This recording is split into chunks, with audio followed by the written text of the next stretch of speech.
Hello and welcome you all to Prashant tutorial और मैं हूं प्रशांत प्रजापति। नाउ इस लेक्चर में हम स्टार्ट करेंगे moment of inertia. Moment of inertia तो एक जनरल नेम है, स्पेसिफिक नेम जो होता है वो है मास मोमेंट ऑफ इनर्शिया और area moment of inertia. So moment of inertia समझाने के लिए मैं पहले आपको एरिया मोमेंट ऑफ इनर्शिया नहीं समझाऊंगा, पहले मैं आपको मास मोमेंट ऑफ इनर्शिया समझाऊंगा। Because mass moment of inertia के बहुत सारे ऐसे एग्जांपल्स हैं जिसको आप अपने डे टू डे लाइफ से रिलेट कर पाओगे और मास मोमेंट ऑफ इनर्शिया के कंसेप्ट से आप मोमेंट ऑफ इनर्शिया को समझ पाओगे। एक बार आप मास मोमेंट ऑफ इनर्शिया समझ लेते हो तो मैं उसके हेल्प से आपको easily area moment of inertia समझा पाऊंगा। Area moment of inertia he required है स्ट्रेंथ ऑफ मटेरियल में।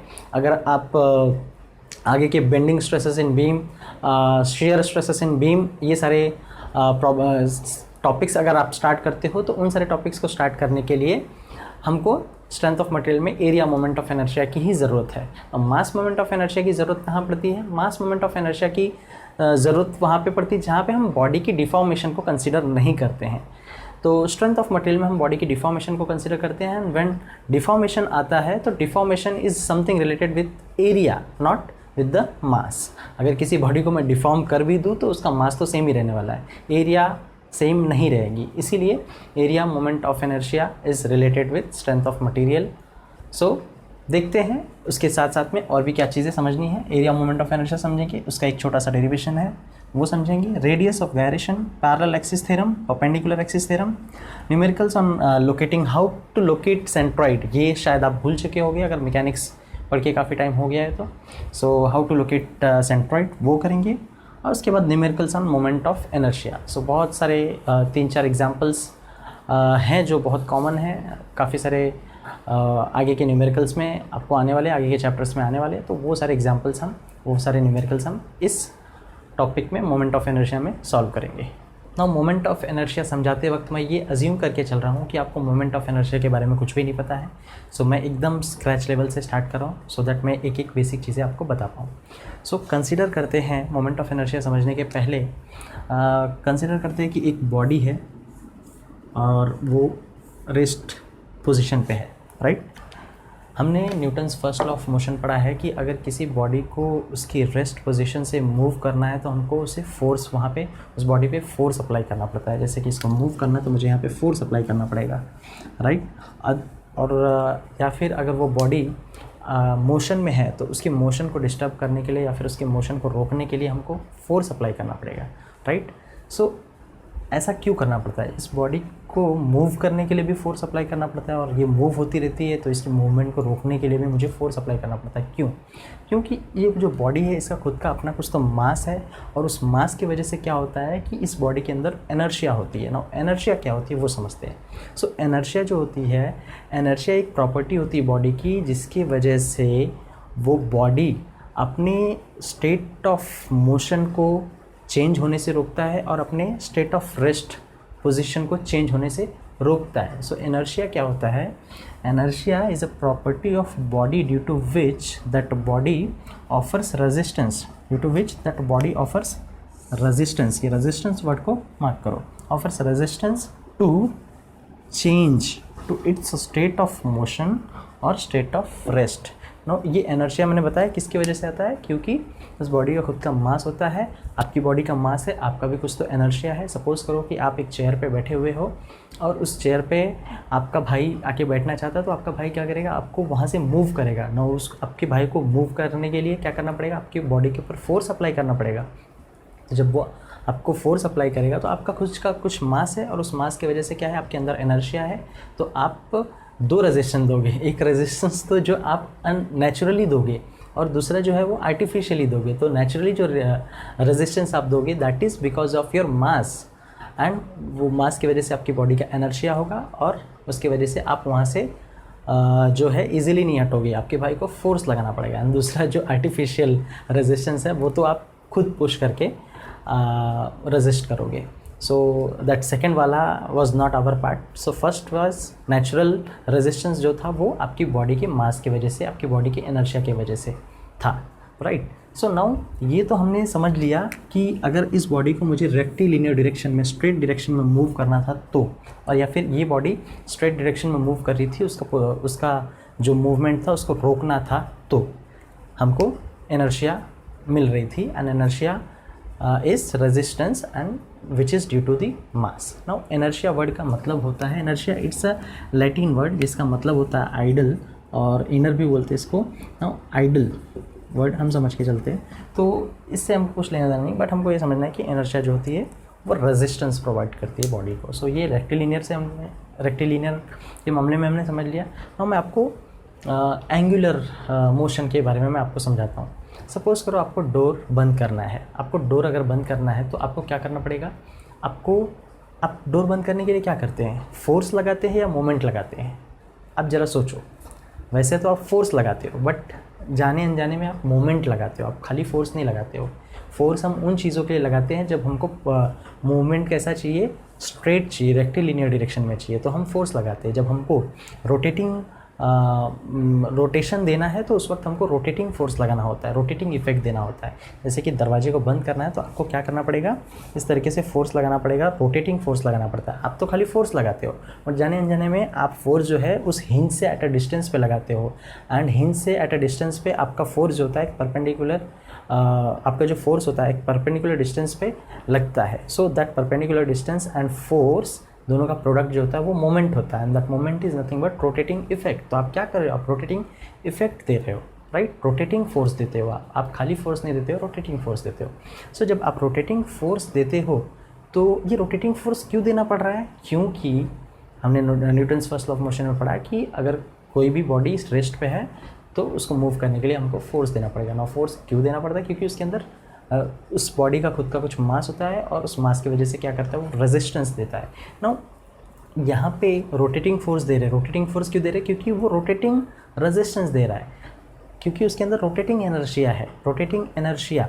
और रोटेटिंग एनर्शिया क्या है, और rotating inertia he moment of inertia है। नाउ ये हम मास मोमेंट ऑफ एनर्शिया पढ़ रहे हैं, इसके लिए मास मोमेंट ऑफ एनर्शिया है। सो रोटेटिंग एनर्शिया ही मास मोमेंट ऑफ एनर्शिया है जो उसकी मास की वजह से मिल रहा है। सो रेक्टिलिनियर मोशन में जो एनर्शिया होती है दैट इज़ वो एनर्शिया फोर्स को, वो एनर्शिया की वजह से हमको फोर्स देना पड़ता है, क्योंकि वो लीनियर मोशन को अपोज करती है, रेजिस्ट करती है। और मोमेंट ऑफ एनर्शिया जो होती है वो एंगुलर मोशन और रोटेशनल मोशन को क्या करती है, अपोज करती है। सो जो रोटेशनल मोशन और एंगुलर मोशन को अपोज करती है वो मोमेंट ऑफ एनर्शिया होती है। नाउ मोमेंट ऑफ एनर्शिया में मास का क्या रोल होता है उसको मैं आपको समझाता हूँ। नाउ जब आप छोटे थे तो आपने मेरी गो राउंड पे खेला होगा। सो सपोज़ करो भाई मेरी गो राउंड मैंने यहाँ पे बनाया हुआ है, राइट, और यहाँ पे ये फिक्स है और ये यहाँ पे रोटेट हो रहा है। सपोज़ करो कि ये इस तरीके से रोटेट हो रहा है, जो मैंने डायरेक्शन दिखाई है। मैं आपको बताने वाला क्या हूँ कि मास का इफेक्ट मोमेंट ऑफ एनर्शिया पे, मास मोमेंट ऑफ एनर्शिया पे मास का इफेक्ट किस तरीके से पड़ता है, और मास अगर कम होता है तो क्या होता है, ज़्यादा होता है तो क्या होता है, राइट। सपोज़ करो कि ये मेरी गो राउंड जो है, जो इसका ऑपरेटर है वो मेरी गो राउंड को खाली करके रोटेट कर रहा है, मतलब ये बॉक्स है, इसके अंदर बच्चे बैठ सकते हैं, राइट। तो सपोज़ करो वो खाली करके रोटेट कर रहा है। जब खाली करके रोटेट करेगा तो बट ऑब्वियस है कि इसके ऊपर वेट कम रहेगा, मास कम रहेगा, और जब मास कम रहेगा तो जब वो रोटेट करेगा तो नो ये एक डे टू डे लाइफ में हमको मास मोमेंट ऑफ एनर्शिया से रिलेट कर लेने वाला एग्जाम्पल है। तो जब वेट नहीं रहेगा, मास नहीं रहेगा, तो बट ऑब्वियस है कि इसको रोटेटिंग इफेक्ट देना पड़ेगा। वो क्या, रोटेटिंग इफेक्ट जो रहेगा वो कितना देना पड़ेगा, कम देना पड़ेगा कंपेरेटिवली। सपोज़ करो नेक्स्ट टाइम क्या हुआ कि दो बच्चे बैठ गए, एक यहाँ बैठ गया, एक यहाँ पे बैठ गया, राइट। नाउ अब जो वो रोटेटिंग इफेक्ट देगा वो थोड़ा सा ज़्यादा देना पड़ेगा, क्योंकि थोड़ा सा मास यहाँ पे आ गया, मास यहाँ पे आ गया। समझ में आ गया आपको कि मास बढ़ने से क्या हो रहा है, रोटेटिंग इफेक्ट ज़्यादा देना पड़ रहा है, क्योंकि जब मास आ रहा है तो क्या हो रहा है, मोमेंट ऑफ एनर्शिया, इसका मास मोमेंट ऑफ एनर्शिया बढ़ रहा है, इसीलिए इसको क्या हो रहा है, रोटेटिंग फोर्स ज़्यादा देना पड़ रहा है। क्यों रोटेटिंग फोर्स या रोटेटिंग मोमेंट जो है क्यों ज़्यादा देना पड़ रहा है, क्योंकि मास बढ़ रहा है, मास बढ़ने की वजह से उसका रोटेटिंग एनर्शिया क्या हो रहा है, बढ़ रहा है। रोटेटिंग एनर्शिया क्या करता है, रेजिस्टेंस प्रोवाइड करता है। तो नो मास बढ़ जाएगा, ज़्यादा मास होगा तो ज़्यादा रेजिस्टेंस आएगा, ज़्यादा रेजिस्टेंस आएगा तो उसको ज़्यादा रोटेटिंग इफेक्ट देना पड़ेगा, राइट। अब क्या हुआ कि चारों के चारों बच्चे बैठ गए, चारों के चारों बच्चे बैठ गए, तो वापस क्या होगा, और ज़्यादा उसको रोटेटिंग इफेक्ट देना पड़ेगा, इसको रोटेट करने के लिए, रोटेशनल मोशन में रोटेट करने के लिए और ज़्यादा फोर्स देना पड़ेगा, राइट। तो इसी तरीके से हमको समझ में आता है कि किस तरीके से मास बढ़ने पे मास का मास मोमेंट ऑफ एनर्शिया पे क्या इफेक्ट पड़ता है, राइट। मास बढ़ेगा तो मास मोमेंट ऑफ एनर्शिया बढ़ेगा, मास कम होगा तो मास मोमेंट ऑफ एनर्शिया कम होगा, राइट। अभी तक मैंने आपको मास मोमेंट ऑफ एनर्शिया या मोमेंट ऑफ एनर्शिया का डेफिनेशन नहीं बताया, उसकी यूनिट रिप्रेजेंटेशन कुछ नहीं बताया, स्टार्टिंग में हम खाली कंसेप्ट के ऊपर फोकस करेंगे। एक बार कंसेप्ट समझ में आ गया तो नोटेशन समझो, उसका डेरिवेशन समझो, न्यूमेरिकल सॉल्व करो, सारी चीज़ें हो जाएंगी, राइट। आप कंसेप्ट नहीं समझते हो, आप जाके इंटरव्यू में कुछ भी नहीं कर पाओगे। आपको खाली फॉर्मूलेज याद रह जाएंगे और आपको अगर कोई सिचुएशन दे देगी तो आप प्रॉब्लम भी सॉल्व नहीं कर पाओगे, आप इंजीनियर बन नहीं पाओगे। इंजीनियर बनना है तो कंसेप्चुअली बनो, राइट। सो अब एक एग्जांपल तो मैंने आपको मेरी गो राउंड का दे दिया ना। दूसरा एग्जांपल, आपके घर में जो सीलिंग फ़ैन है उसका एग्जांपल देता हूँ। सपोज करो कि ये सीलिंग फ़ैन है, उसका ब्लेड का थिकनेस दिख रहा है आपको, राइट। नाउ आपने सपोज करो फ़ैन बंद है इस वक्त, राइट। आपने चालू किया, चालू करने के बाद कभी कभी ऐसा होता है कि फ़ैन थोड़ा सा प्रॉब्लम रहता है, तो फ़ैन में प्रॉब्लम रहता है तो क्या होता है कि हल्का सा स्लो घूमता है। तो उसको जब हम किसी स्टिक से उसको ऐसे टैप करते हैं तो वो रोटेट होना चालू होता है, राइट।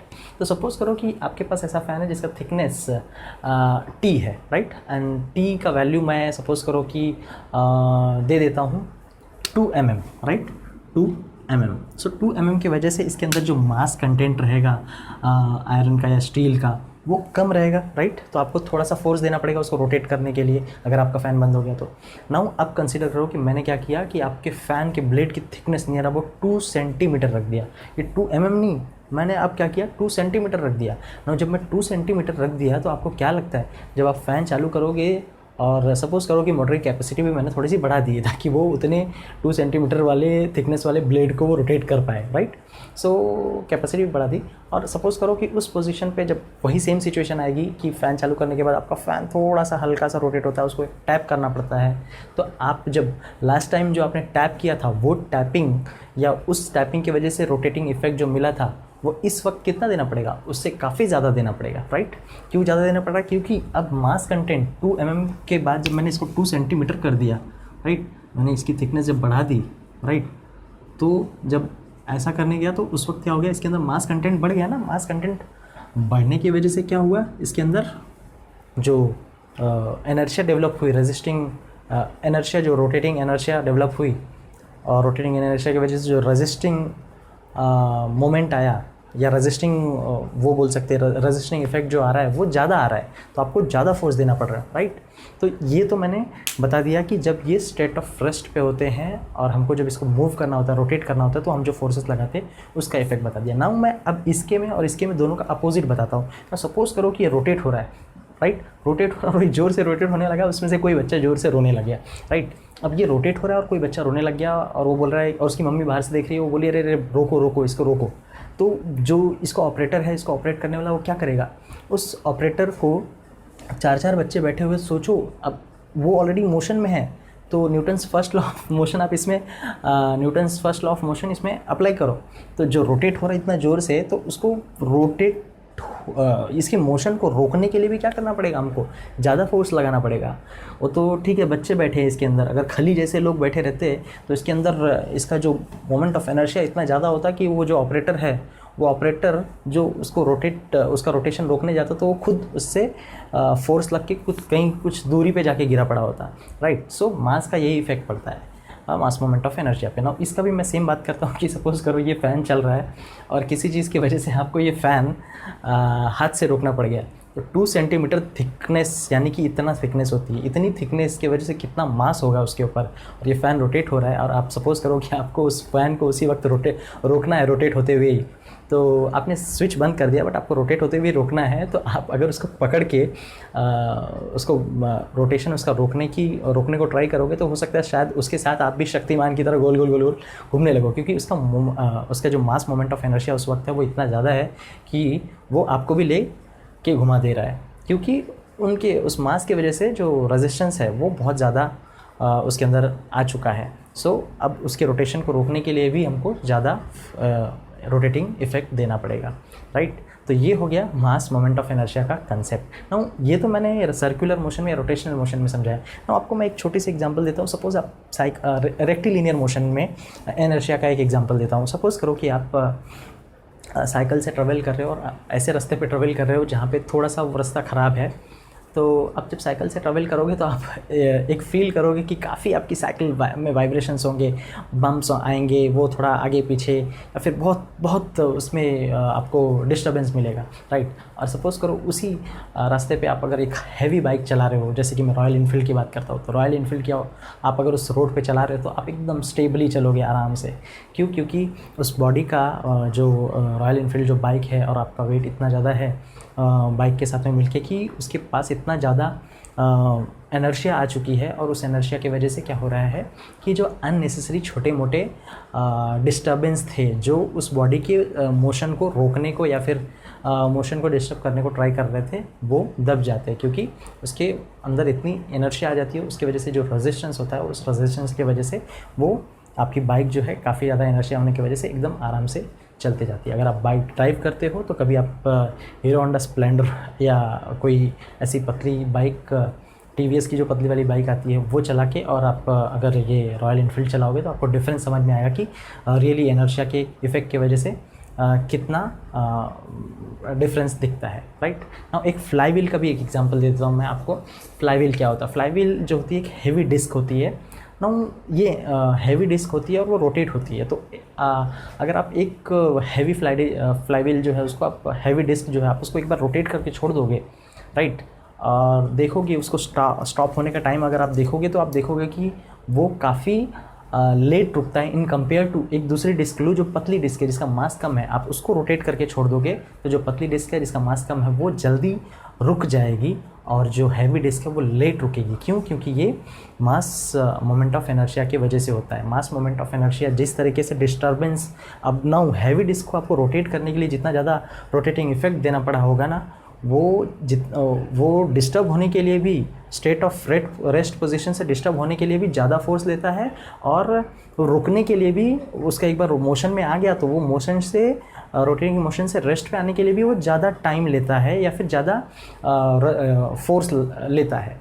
राइट। क्योंकि वो इनिशियली हमने जो एनर्जी उसको दी थी रोटेट करने के लिए, वो एनर्जी उसके अंदर फ्लाईव्हील के अंदर स्टोर हो जाती है जो बैलेंस करती है उसको। नाउ इस पार्ट को आप जब काइनेमेटिक्स ऑफ मशीन या डिज़ाइन डॉम में जाओगे, पहले तो मुंबई यूनिवर्सिटी में थियरी ऑफ मशीन करके सब्जेक्ट हुआ करता था जहाँ पे हमको ये सारी चीज़ें पढ़ने को मिलती थी। फ्लाईव्हील करके प्रॉपर चैप्टर होता था जहाँ पे मास मोमेंट ऑफ इनर्शिया का प्रॉपर कंसेप्ट होता था। उसी तरीके से आपको अब समझ में आ गया कि हाँ, जो पतली वाली व्हील थी, पतली वाली डिस्क थी, उस पतली वाली डिस्क को आपको कम फोर्स लगाना पड़ता है। कम फोर्स लगाने की वजह से, मास कम होने की वजह से उसके अंदर जो एनर्जी स्टोर होती है वो भी कम होती है और वो जल्दी रुक जाता है, स्टेट ऑफ रेस्ट पे जल्दी से आ जाता है। तो that's all was about the mass moment of inertia. Now मैं आपको एरिया मोमेंट ऑफ इनर्शिया समझाता हूँ।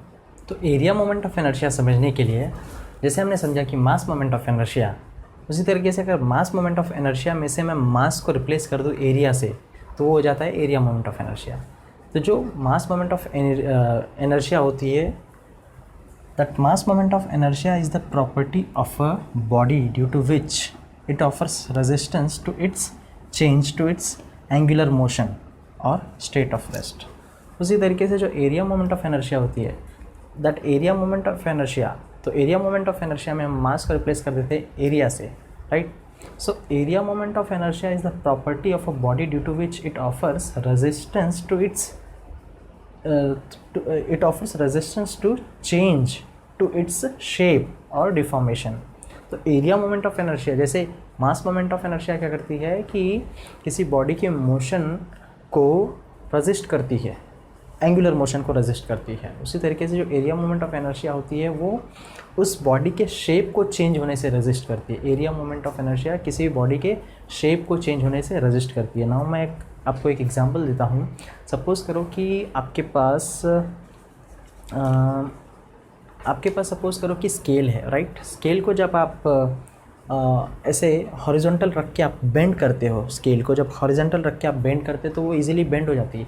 जब आप स्केल को वर्टिकल रख के बेंड करते हो तो वो बेंड नहीं होती है।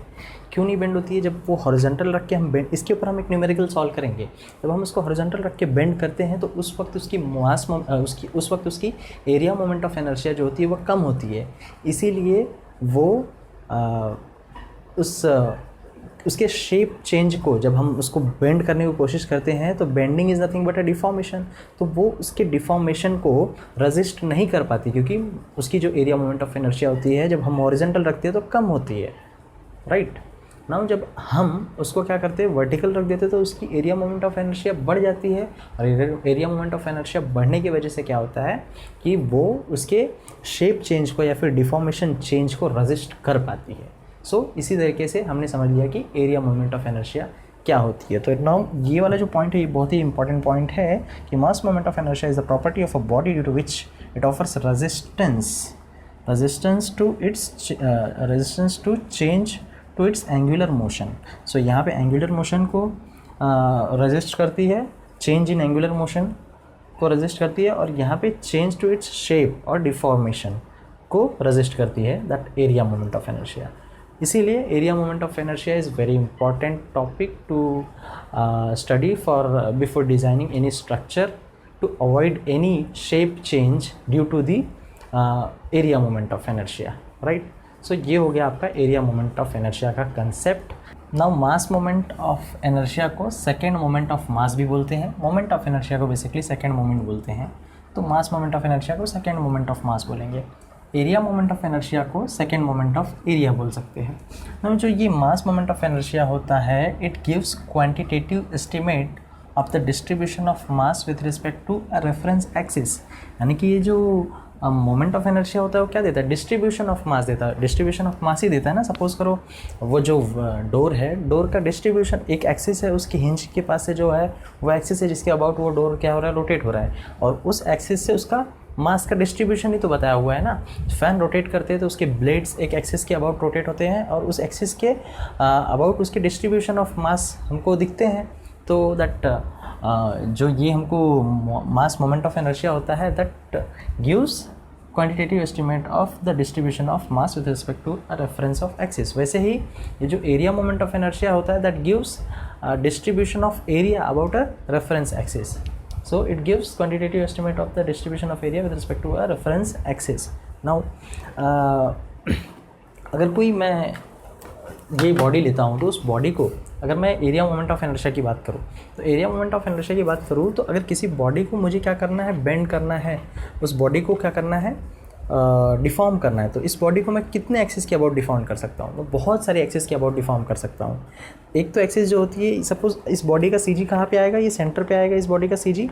नाउ सीजी से जो भी एक्सिस पास हो रही है that is centroidal axis, right. तो एक वर्टिकल सेंट्रोइडल एक्सिस हो गई और एक किसकी हॉरिजॉन्टल सेंट्रोइडल एक्सिस हो गई। ना वर्टिकल सेंट्रोइडल एक्सिस के अबाउट अगर मैं इस बॉडी को बेंड करूँ तो ये बॉडी इस तरीके से बेंड होगी, राइट, या फिर ये इस तरीके से बेंड होगी।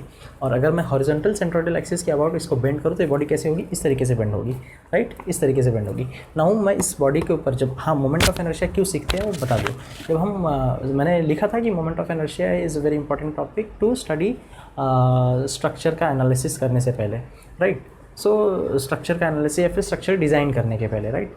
सो सपोज़ करो अब यही है, इसके ऊपर कुछ लोड ऐसा आने वाला है जिसकी वजह से इसका डिफॉर्मेशन इस तरीके का होने वाला है, राइट। तो जब इस तरीके का डिफॉर्मेशन आने वाला है तो मुझे इसको डिज़ाइन करते वक्त किस चीज़ का ध्यान में रखना पड़ेगा, मुझे इसको डिज़ाइन करते वक्त इसकी जो एरिया मोमेंट ऑफ इनर्शिया है उसके ऊपर एक प्रॉपर ध्यान देना पड़ेगा कि मैं एरिया मोमेंट ऑफ इनर्शिया इस तरीके से रखूँ सो दैट ये इसका डिफॉर्मेशन इस तरीके से रजिस्ट हो पाए, राइट, ये इस तरीके से डिफॉर्म ना हो और इसका डिफॉर्मेशन होने से रजिस्ट हो पाए, राइट। तो ये हो गया about the area moment of inertia. Now suppose करो, चलो ठीक है, ये वर्टिकल सेंट्रोइडल एक्सिस के अबाउट है तो हम एक देखेंगे formula, and centroidal horizontal centroidal axis के अबाउट है तो भी हम फॉर्मूला देखेंगे। बट कभी कभी क्या होता है कि आपके सेंट्रोइडल एक्सिस के अबाउट वो बॉडी रोटेट नहीं होती है, वो बॉडी बेंड नहीं होती, वो बॉडी क्या होती है आपके एकदम साइड में जो एक्सिस है इस एक्सिस के अबाउट वो बॉडी क्या होती है, बेंड होती है, ऐसे ऐसे। तो उस बॉडी के अबाउट हम कैसे मोमेंट ऑफ इनर्शिया कैलकुलेशन करेंगे, तो वहीं पे हमको जब ऐसा कोई प्रॉब्लम आता है तो उसी जगह पे हमारा प्रिंसिपल ऑफ ये पैरेलल एक्सिस थ्योरम और परपेंडिकुलर एक्सिस थ्योरम आपका यूज़ में आता है। सपोज़ करो आपके पास वर्टिकल सेंट्रोइडल एक्सिस के अबाउट मोमेंट ऑफ इनर्शिया पता है और आपको फाइंड करना है moment of inertia about this side वाला एक्सिस। तो इस एक्सिस के पैरेलल ये वाला एक्सिस है तो हम पैरेलल एक्सिस थ्योरम लगा लेंगे, राइट। और सपोज करो आपको ये वाला मोमेंट ऑफ इनर्शिया पता है ये वाली एक्सिस के अबाउट, आपको इस वाली साइड के about moment of inertia find करना है। तो हम इस एक्सिस के परपेंडिकुलर कौन सा एक्सिस है, ये वाला एक्सिस है, तो हम परपेंडिकुलर थ्योरम लगा के हम इसका moment of inertia about this side हम फाइंड कर सकते हैं, राइट।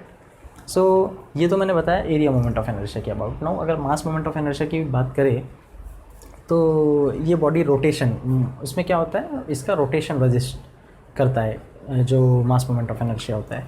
तो सपोज करो अब ये बॉडी कितने एक्सिस के अबाउट रोटेट हो सकती है, एक तो इस बॉडी के अबाउट, इसके अबाउट रोटेट हो सकती है एक्सिस के अबाउट, दूसरा ये एक्सिस के अबाउट रोटेट हो सकती है, राइट। सो इसी तरीके से रोटेशन में जब देखना है तो हम इस तरीके से समझ सकते हैं, और जब हमको इसमें देखना है एरिया मोमेंट ऑफ इनर्शिया में देखना बेंडिंग में तो हम ऐसे देख सकते हैं और ऐसे समझ सकते हैं, राइट। सो आई होप कि आपको थोड़ा सा क्लियरिटी आ गई होगी। सो जैसे कि बताया मास मोमेंट ऑफ इनर्शिया को सेकेंड मोमेंट ऑफ मास भी बोलते हैं। सो अब सपोज़ करो यहाँ पे एक डोर है और उसका एक एलिमेंट ले लिया है मैंने डीएम, तो क्या होता है mass moment of inertia, it is second moment of मास, ठीक है।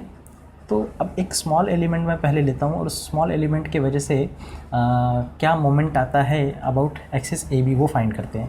तो ए बी के अबाउट अगर मोमेंट फाइंड करना है तो ये mass into this perpendicular distance लेना है, राइट। सो ये क्या है, सेकेंड मोमेंट है। तो चलो पहले फर्स्ट मोमेंट फाइंड करते हैं। तो first moment of mass D M about axis A B will be what, D M into R one, क्योंकि force that mass into perpendicular distance. So वो हो गया हमारा इस मास की वजह से मोमेंट।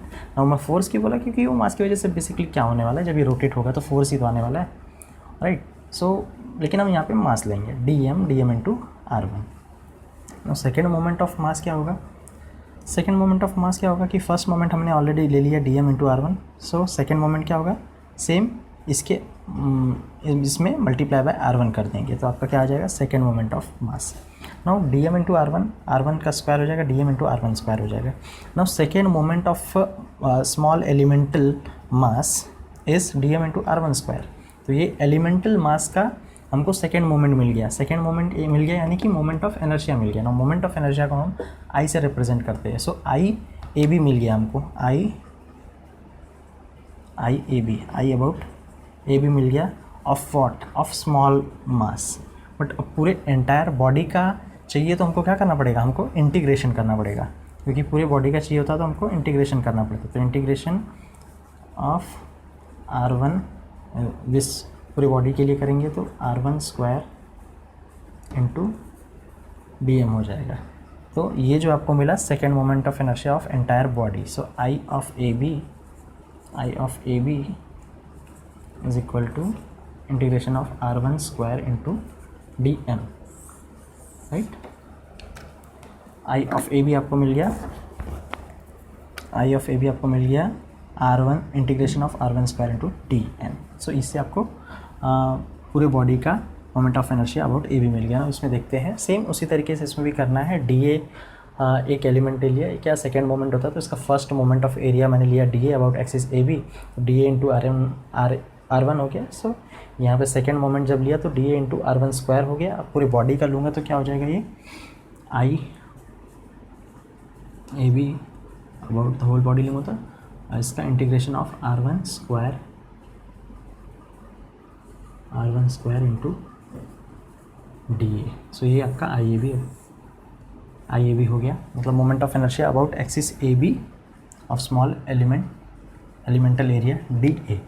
तो ये उसका इंटीग्रेशन कर दिया तो हमको पूरे बॉडी का मोमेंट ऑफ इनर्शिया मिल गया about axis A B, right.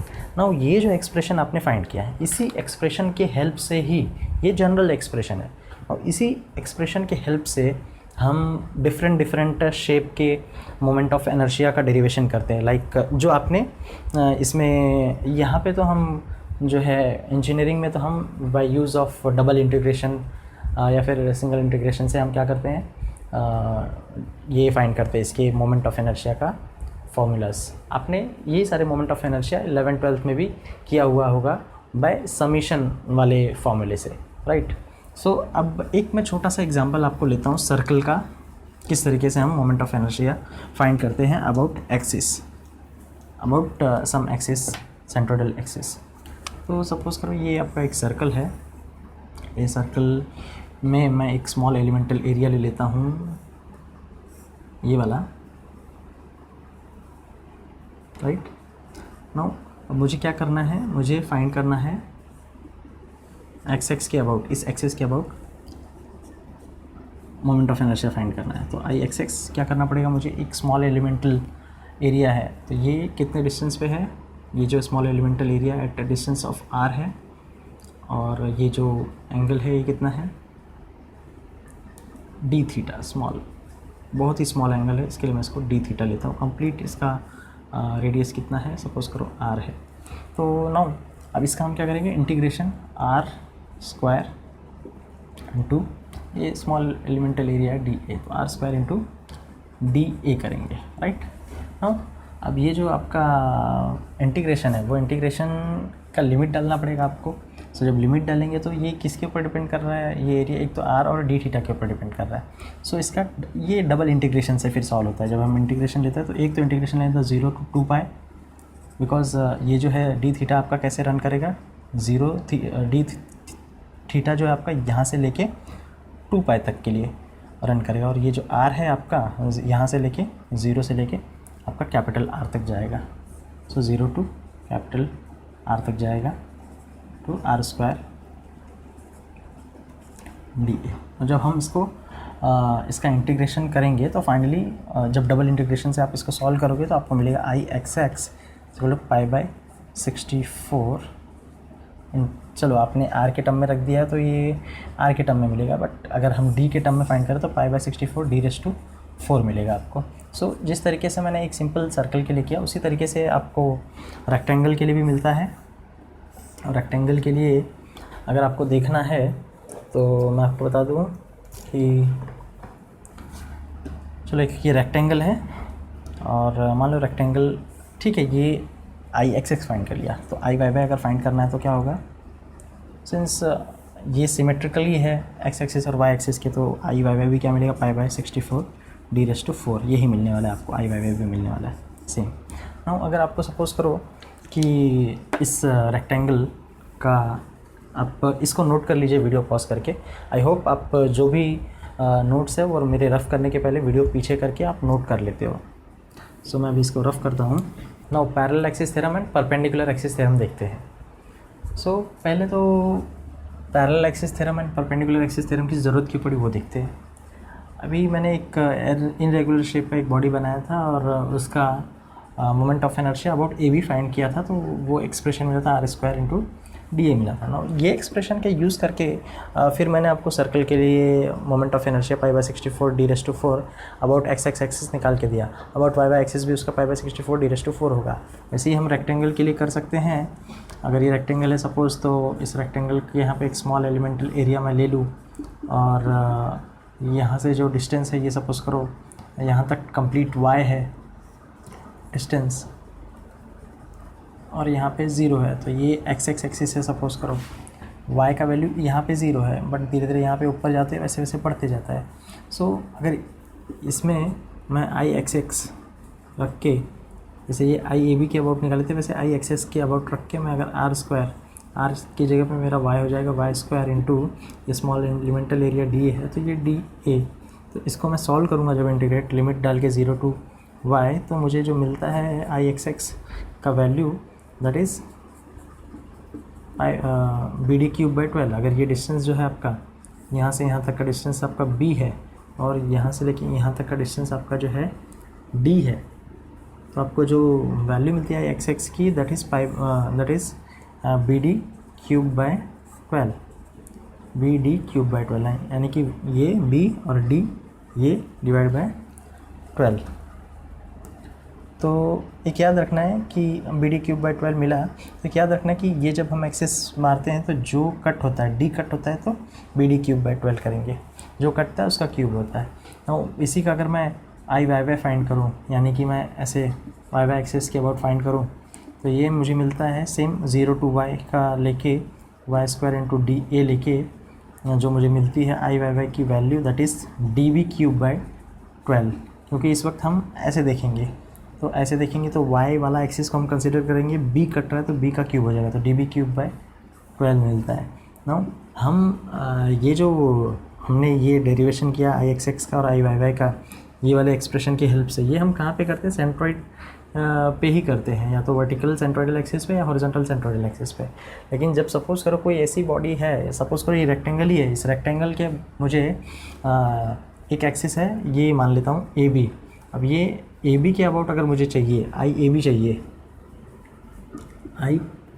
चाहिए, तो ए बी के अबाउट मैं कैसे करूँगा? ए बी के अबाउट करने के लिए मुझे थोड़ी सी प्रॉब्लम होगी, और जब मुझे ऑलरेडी आई वाई वाई के अबाउट पता है और आई एक्स एक्स के अबाउट पता है, वाई वाई के अबाउट पता है, तो और देखने का कि ए बी किसके पैरेलल है, ए बी जो है वाई वाई एक्सिस के पैरेलल है। जब ए बी जो है वाई वाई एक्सिस के पैरेलल है तो हमारे पास एक पैरेलल एक्सिस थ्योरम है। पैरेलल एक्सिस थ्योरम क्या बोलता है कि आई ए बी निकालना है ना, तो पैरेलल एक्सिस थ्योरम क्या बोलता है, I A B equal to I Y Y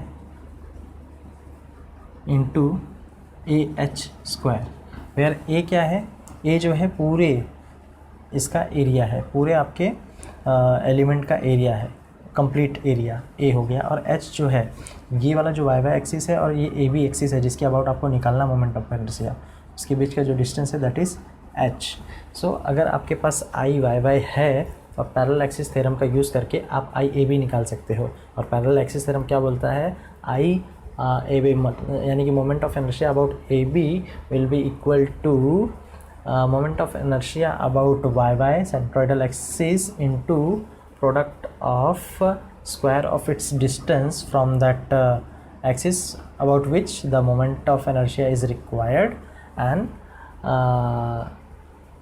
that complete area of the element. So इस तरीके से हम आई ए बी निकाल सकते हैं using parallel axis theorem. Suppose करो अगर आपके पास आई एक्स एक्स है और आपको आई बी डी, सपोज़ करो ये बी हो गया और ये डी हो गया, बी डी के अबाउट मोमेंट ऑफ इनर्शिया निकालना है, तो I B D equal to क्या हो जाएगा, I X X. B D के पैरेलल क्या है, एक्स एक्स है, so I B D is equal to I X X into A H square. No इस वक्त क्या होगा, ये एरिया तो आपका सेम ही रहने वाला है पूरा, बट एच क्या हो जाएगा आपका, ये एक्सिस से लेके ये एक्सिस तक के बीच का distance, that will be your H. So इस तरीके से हम पैरेलल एक्सिस थ्योरम का यूज़ कर सकते हैं। पैरेलल एक्सिस थ्योरम होता क्या है वो आपको समझ में आ गया। नाउ यूज़ कैसे करना है, या फिर पैरेलल एक्सिस थ्योरम की ज़रूरत क्यों है, क्योंकि हमको एक सेंट्रोइडल एक्सिस के अबाउट पता होता है, उसके पैरेलल अगर किसी एक्सिस के अबाउट निकालना होता है तो हम निकाल सकते हैं using parallel axis theorem. Now देखते हैं कि, मैं इसको रफ कर देता हूँ, देखते हैं कि परपेंडिकुलर एक्सिस थ्योरम क्या होता है। सपोज़ करो आपके पास एक यही सर्कल है और इस सर्कल के एक्स एक्स के अबाउट आपको मोमेंट पता है और वाई वाई के अबाउट आपको मोमेंट पता है, तो आपको क्या चाहिए, परपेंडिकुलर एक्सिस थ्योरम की ज़रूरत क्यों पड़ती है, पहले वो देखते हैं। यही बुक है मेरी, सपोज़ करो इस बुक में मुझे एक्स एक्स के अबाउट पता है, सपोज़ करो ये जो है वाई वाई है, राइट, और ये जो है एक्स एक्स है, तो आई एक्स एक्स के अबाउट अगर मुझे मोमेंट ऑफ इनर्शिया पता है, आई वाई वाई के अबाउट मुझे मोमेंट ऑफ इनर्शिया पता है, और मुझे क्या चाहिए, मोमेंट ऑफ इनर्शिया। अब मुझे ये जेड जेड हो गया, राइट, तो जेड जेड के अबाउट बॉडी कैसे रोटेट होगी, ऐसे रोटेट होगी, right. So I Z Z के अबाउट अगर मुझे ये चाहिए, क्या चाहिए, मोमेंट ऑफ इनर्शिया चाहिए, आई एक्स एक्स के अबाउट पता है, आई वाई वाई के अबाउट पता है, तो आई जेड जेड के अबाउट अगर मोमेंट ऑफ इनर्शिया चाहिए रहेगी, so I Z Z will be equal to I X X plus I Y Y. तो ये हो गया आपका एक्स एक्स एक्सिस, ये हो गया Y Y axis.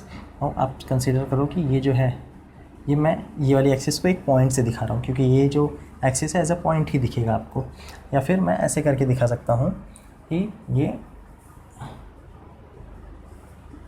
Z Z axis होगी, राइट, यानी कि ये ऊपर की तरफ बाहर आ रहा है। सो आई जेड जेड अगर निकालना है तो कैसे मिलेगा, आई एक्स एक्स हमको पता होता है pi by 64 d⁴, I Y Y भी पता है हमको,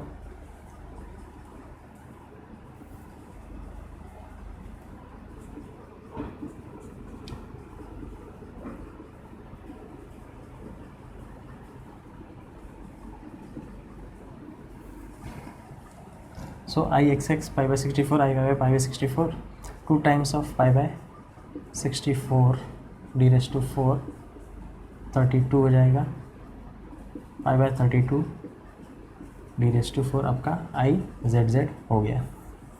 नो, आपको समझ में आ गया कि अगर एक्स एक्स के अबाउट पता है, वाई वाई के अबाउट पता है, तो जेड जेड के अबाउट फाइंड करना है तो आप परपेंडिकुलर एक्सिस थ्योरम का यूज़ करके आई जेड जेड फाइंड कर सकते हो। जैसे कि मैंने बुक के ऊपर आपको एग्जांपल दिया, एक्स एक्स वाई वाई पता है तो जेड के अबाउट आप मोमेंट ऑफ इनर्शिया फाइंड कर सकते हो। सो इस तरीके से हमने मोमेंट ऑफ इनर्शिया के जो कंसेप्ट होते थे हो सकते थे वो समझ लिए हैं। अब एक चीज़ आपको और समझना है, that is radius of gyration. So radius of gyration को डिफाइन कैसे कर सकते हैं? Radius of gyration defined as the distance between axis of rotation and negligible thickness of strip on which entire area of the body is supposed to be compressed without changing effect of moment of inertia. So ये हो गया आपका radius of gyration. सो अगर हम देखते हैं तो radius of gyration basically है तो एक लेंथ ही, तो उसका यूनिट जो है मीटर या एमएम में होगा, रिप्रेजेंटेशन उसको के से करेंगे। सो एक चीज़ आप देखिए कि मैंने जो आपको समझाया था कि आपका मोमेंट ऑफ इनर्शिया क्या होता है। Moment of inertia is nothing but ये integration of R square into D A होता था, राइट। नाउ डी ए क्या था? स्मॉल एलिमेंटल एरिया था, बट ये जो एरिया है ये स्ट्रिप जो है, इस स्ट्रिप पे हम क्या कंसीडर कर रहे हैं कि इस स्ट्रिप पे पूरा complete area of the body is concentrated है। तो इसको अब मैं डी ए नहीं कंसीडर करूँगा क्योंकि इस पर पूरा area of the body is concentrated, तो मैं डी ए ना बोल के उसको क्या मानूंगा? ए मानूंगा, राइट। और डिस्टेंस जो है इस यहाँ से लेके यहाँ तक का डिस्टेंस जो है वो के है। नाउ आर क्या था? वो एलिमेंटल एरिया से लेके एक्सिस ऑफ रोटेशन तक का डिस्टेंस था, बट के क्या है? पूरी एरिया से लेके एक्सिस ऑफ रोटेशन तक का डिस्टेंस है, दैट्स वाई वो के हो जाएगा, के का स्क्वायर हो जाएगा। नाउ इंटीग्रेशन का साइन क्यों हटा दिया? क्योंकि वो एलिमेंटल एरिया तो रहा नहीं है, अब इसके लिए मैंने उसका साइन हटा दिया। तो I is equal to K square into A, nothing but I is equal to A K square. सो ये जो है बेसिकली क्या है? के स्क्वायर नथिंग बट जो हमने आर बोला था उसी के सिमिलर कुछ दिख रहा है, बट सिमिलर है नहीं क्योंकि ये के का अपना सिग्निफिकेंस है। जैसा कि मैंने डिफाइन किया कि ये जो के है क्या है? Distance between axis of rotation है, और ये जो एलिमेंटल एरिया है, इस एरिया पे पूरा बॉडी का area suppose to be concentrated है and without changing the effect of moment of inertia, इसीलिए के स्पेशल है। और वो जो आर था, कभी कभी के को हम आर से भी रिप्रेजेंट करते हैं, लेकिन जब वो वहाँ पे हम लोगों ने I square I is equal to integration of R square into D A लिया था, वो आर अलग था, वो जस्ट एलिमेंटल एरिया से लेके एक्सिस ऑफ रोटेशन तक का डिस्टेंस था। बट ये के क्या है ये मैंने आपको समझा दिया। सो आई इज इक्वल टू कभी कभी आपको के ऊपर क्वेश्चन भी पूछता है कि मतलब कि डिराइव द फॉर्मूला फॉर के for a solid circular section for any section, तो के की वैल्यू फाइंड करने के लिए बोलता है। नाउ मोमेंट ऑफ इनर्शिया क्या होता है मैंने बता दिया, जस्ट यहीं से हमने मोमेंट ऑफ इनर्शिया को आई is equal to A K square वो बोला। मोमेंट ऑफ इनर्शिया की काफ़ी सारी डेफिनेशन है, हमने अब तक 3 डेफिनेशंस देख ली, तो आपको बुक में से जो डेफिनेशन बेटर लगे आप वो यूज़ कर सकते हो।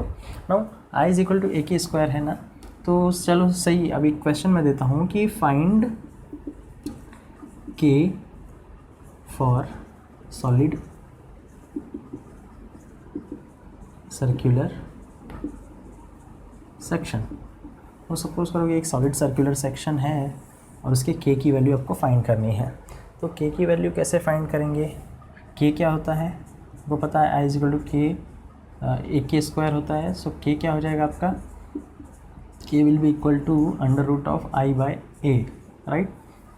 अब ये आई कौन सा रहेगा? आई एक्स एक्स, क्योंकि आई जो होता है वो एक्स एक्स के अबाउट होता है या तो फिर वाई वाई के अबाउट होता है, तो ये आई कौन सा होगा? सो जब आपको क्वेश्चन में पूछता है तो आपको क्वेश्चन के साथ में के एक्स एक्स बोलेगा या फिर के वाई वाई बोलेगा। तो अगर ये मैं के एक्स एक्स लेता हूँ तो ये आई एक्स एक्स हो जाएगा, राइट। तो चलो मैं के एक्स एक्स लेता हूँ, सो के एक्स एक्स लूँगा तो आई एक्स एक्स क्या होगा इसमें? Pi by 64 D raise to 4, और ये अंडर रूट होगा, और एरिया क्या होता है? पाई बाय 4 डी स्क्वायर होता है। नाउ अब इसको सिंप्लीफाई कैसे करेंगे? पाई से कैंसिल हो गया, और ये 4 इससे कैंसिल हो गया, यहाँ पे 2 स्क्वायर हो गया, और ये 4 है, ये 4 है, तो अब ये 4 यहाँ पे है, तो ये 4 यहाँ पे 16 हो जाएगा। तो बचा क्या सिंप्लीफाई करके? Under root of D square upon 16 बचा खाली। सो अब रूट ऑफ डी स्क्वायर लेंगे तो क्या होता है, डी स्क्वायर का रूट डी हो जाएगा एंड 16 का रूट क्या हो जाएगा, 16 का रूट इज़ 4। सो आपको के एक्स एक्स क्या मिलता है, डी बाई 4। तो इस तरीके से आपको के एक्स एक्स या फिर के वाई वाई भी फाइंड करने को बोल सकता है। अगर यहाँ पे के वाई वाई बोलता तो ये आई वाई वाई हो जाता, सिंस ये जो सर्कल है वो सिमेट्रिकल है तो आई एक्स एक्स भी वही आता था, तो आपका के वाई वाई भी वही आता था, राइट। सो इस तरीके से आपको के रेडियस ऑफ गायरेशन फाइंड करने के लिए बहुत सारे अलग अलग सेक्शंस के लिए आपको क्वेश्चंस पूछ सकते हैं। नाउ हमने अब तक मोमेंट ऑफ इनर्शिया के जो बेसिक कंसेप्ट थे वो सारे समझ लिए हैं। अब इसके बाद हम क्या करेंगे, एक फार्मूला लिस्ट बनाएंगे जिसके अंदर बहुत ही डिफरेंट सेक्शंस के लिए स्टैंडर्ड फार्मूलेज होंगे, जैसे कि moment of inertia about X axis, moment of inertia about Y axis, centroidal Y axis and centroidal X axis for circle, for rectangle, for triangle, for different standard sections के लिए हम लोग फार्मूलेज लिखेंगे। एंड फार्मूलेज लिखने के बाद में फिर हम न्यूमेरिकल स्टार्ट करेंगे, और वो न्यूमेरिकल्स स्टार्ट करते वक्त ही उसके साथ में हम सेंट्रॉइड कैसे लोकेट करते हैं, सीजी कैसे लोकेट करते हैं वो भी सीखेंगे।